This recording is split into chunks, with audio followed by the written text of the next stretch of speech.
Hi guys! Welcome back again sa aming channel and welcome naman para sa mga baguhan dito sa aming channel. If you haven't subscribed in our channel, please do consider subscribing.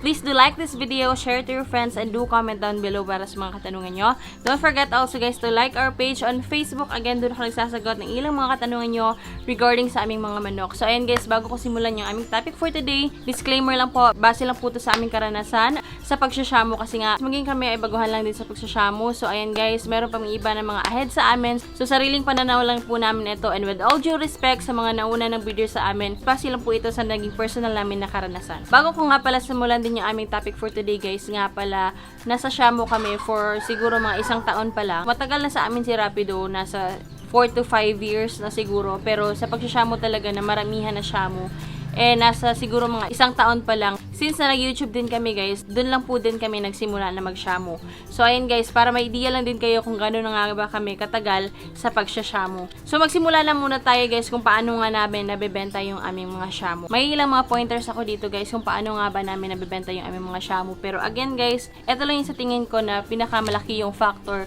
kung paano nga ba namin binibenta yung aming mga Shamo. So ayun guys, kadalasan tanong sa akin kung per kilo ba or per piece. At yung iba naman kung sinasabihan ko or nire-replyan ko ng per piece, medyo nagtataka sila kung bakit ganon, hindi per kilo. Sa bebenta namin yung aming Shamo is per piece. So kadalasan naman din siguro, hindi lang kami, halos lahat ata ng Shamo breeders is per piece talaga yung pagbenta niya. Hindi ko alam guys ha, kung sa ibang bansa, since import nga yung Japanese Shamo, be specific na lang ako sa Japanese Shamo.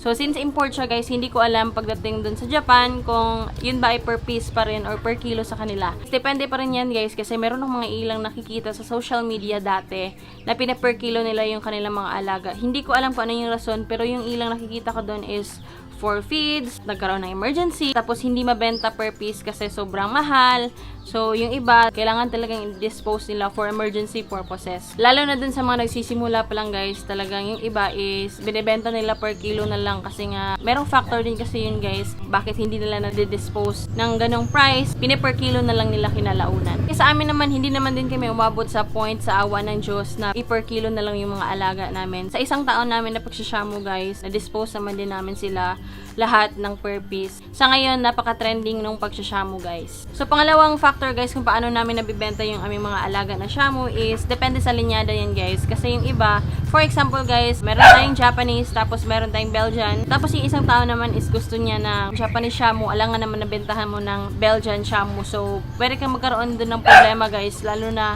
kung hindi ka totoo sa inyong mga linyada. Kasi guys, napakarami nga ng linyada ng mga Shamo. So, nabebenta din siya guys, depende kung ito ay itlog, sisiw, or malalaki na. Kadalasan na nabenta sa amin dito guys, is sisiw. So, compare naman din sa mga ibang mga breeders na kakilala din namin, hindi sila nagdi-dispose ng sisiw po. Napalaki pa muna nila, pinapaabot nila ng siguro nasa 5 months, 6 months. Yung iba is ready to lay na nasa 7 to 8 months na. Depende talaga siya guys kung paano siya madiskartehan na mabenta. Kasi nga guys, yung iba mas prefer yung sisiw since tulad namin before, wala talaga kaming pangbili ng mga malalaki na mga alaga. So, sisiw na siya muna. So, medyo matagal yung process guys, pero at least nakamura ka dun sa presyo ng malalaki. I suggest guys, kung meron man lang din kayong pambili ng malalaki, advice ko lang to sa inyo, bumili na lang kayo ng mga lalaki na kasi nga guys, kung sisiw pala yung mga kukunin mo, may chance pa kasi na mamatay. Mas prefer din namin kahit kami, kung before meron kaming pambili ng mga ganong kalalaki na, mas pipiliin namin yun kasi nga 'di ba, ready to use ka na lang, gagamit ka na lang dun sa alaga mo at kinalaunan magde-dispose ka na lang. Next factor guys kung paano nabebenta yung Shamo is sa pagiging pure nito or crosses nito. So, or gusto nyo yung mga winning lines, depende pa rin sa pangangailangan ng tao kasi sa ito guys, yung sunod na factor namin, nabebenta namin siya dun sa mga tao na gustong mag-upgrade ng native chicken. Isa din nga pala guys, ma-add ko lang, nabebenta yung Shamo guys through online kasi hindi naman din sa lahat ng panahon guys, yung kapitbahay mo, yung kakilala mo, yung relatives mo, sila lang yung kukuha ng mga alaga mo. Pagkatapos niyan guys is wala na. Tapos na yun, lalo na kapag pang-upgrade lang yung kanilang gusto na manok. Alam naman natin na yung online is napakalawak ng nasasakupan yan. So, pwede siyang worldwide talaga. So, through online, ayan usually, nagpo-post kami doon. So, doon din namin kadalasan nabibenta yung aming mga Shamo. So, ayun yung mga ilang factor guys kung paano namin nabibenta yung aming mga Shamo. Dumako naman tayo sa ating next topic guys, kung paano namin mas nagiging mabenta yung ating mga alagang Shamo. So ayun guys, again, 1 year pa lang kami sa pagsasyamo. So ito guys, base lang din to sa pananaw namin guys, base sa experience namin sa pagbebenta ng Shamo. mas nagiging mabenta yung isang Shamo kung ito ay galing sa isang sikat na breeder. For example, sa amin guys, si breeder A is siya yung pinakauna na nag-Shamo dito. Tapos, ako na gusto ko mag-Shamo din, kumuha ako kay breeder A na kung saan siya yung pinakasikat na nagsashamo kasi nga siya yung pinakauna. So, kapag nakakuha ako ng linyada ni breeder A, tapos ako naman yung nagbenta sa susunod, magkakaroon talaga ng malaking chance guys na kung saan magiging mabenta yung mga manok na yun. Since nga guys, galing doon kay breeder A, na kung saan yung mga ilang buyer ni breeder A is hindi na magdadirect na lang sa kanya since meron naman silang kakilala na galing pa din kay breeder A na mga alaga. Pagkatapos niyan guys, makakapagsabi na yung isang tao sa inyo nakabili na ganito ganyan, yung linyada niya, napaka-legit and all. So ayun guys, nagiging factor yung pagiging sikat ng pinagkunan nyo na manok na kung saan magiging mabenta yung inyong mga manok. So ayun guys, nasabi ko na nga sa inyo kanina yung pagiging legit ng mga breed. Kasi nga guys, nowadays, hindi ko naman din sa nila lahat and even kasi kami, meron kaming crosses. Pero at least, we are very true to ourselves.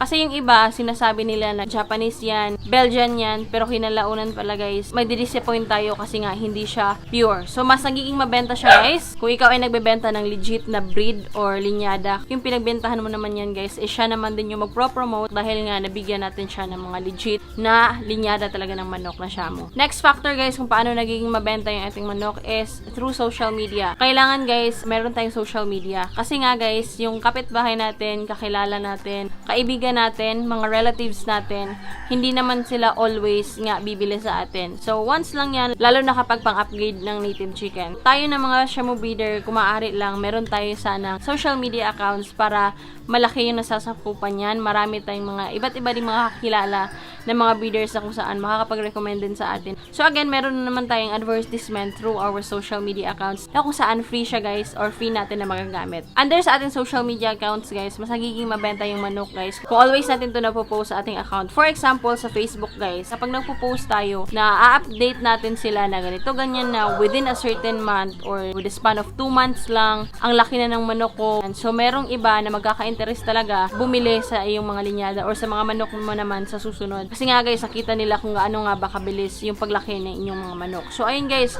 post as much as you can since yun na nga yung pinaka-platform natin, lalo na kapag nagsishamo tayo guys. Yung social media accounts, hindi lang naman din sa mga manok, lalo na dun sa mga small businesses tulad ng mga nagbi-business ng damit, ng mga pagkain, ng mga iba't ibang uri ng mga items guys na pwede nating ibenta through social media accounts. Next factor naman guys kung paano nagiging mabenta yung ating mga manok is dito naman nakapasok yung mga ilan na nakabili na sa atin. So kung ikaw naman ay breeder na nagbebenta ng mga manok, kung maaari guys, kumuha ka ng photos or any proof of transactions nyo na kung saan yan yung magiging basahan yung mga future din ng mga buyers nyo na gusto kong mabili sa kanya kasi nga guys, ang ganda ng kanyang mga manok. Tapos trusted pa siya na breeder, trusted pa siya na seller, mapagkakatiwalaan talaga siya. So kailangan guys, para mas maging mabenta yung ating mga alaga is at least meron tayong proof of legitimacy or any pictures guys na yung isang tao is bumili sa inyo. Kasi yung ibang buyer din guys, hindi din yan agad-agad bibili kasi nga guys, yung scam nga sa ngayon,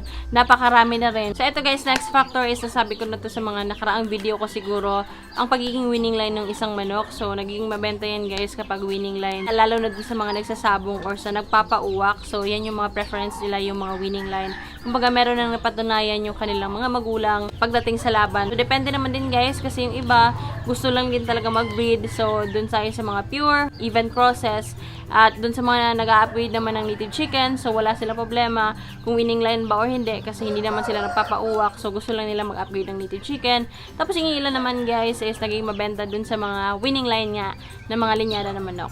Ito naman yung sunod guys, nagiging mabenta yung isang manok guys kung marami sa inyong lugar is nag-aalaga ng native chicken or marami sa kakilala mo na nag-aalaga ng native chicken or yung ibang mga relatives nyo is gusto yung mag-alaga or mag-upgrade ng native chicken. Last but not the least guys is kung makapag-ship ka man lang worldwide, so i-worldwide na lang din natin, mas magiging mabenta yung mga Shamo mo.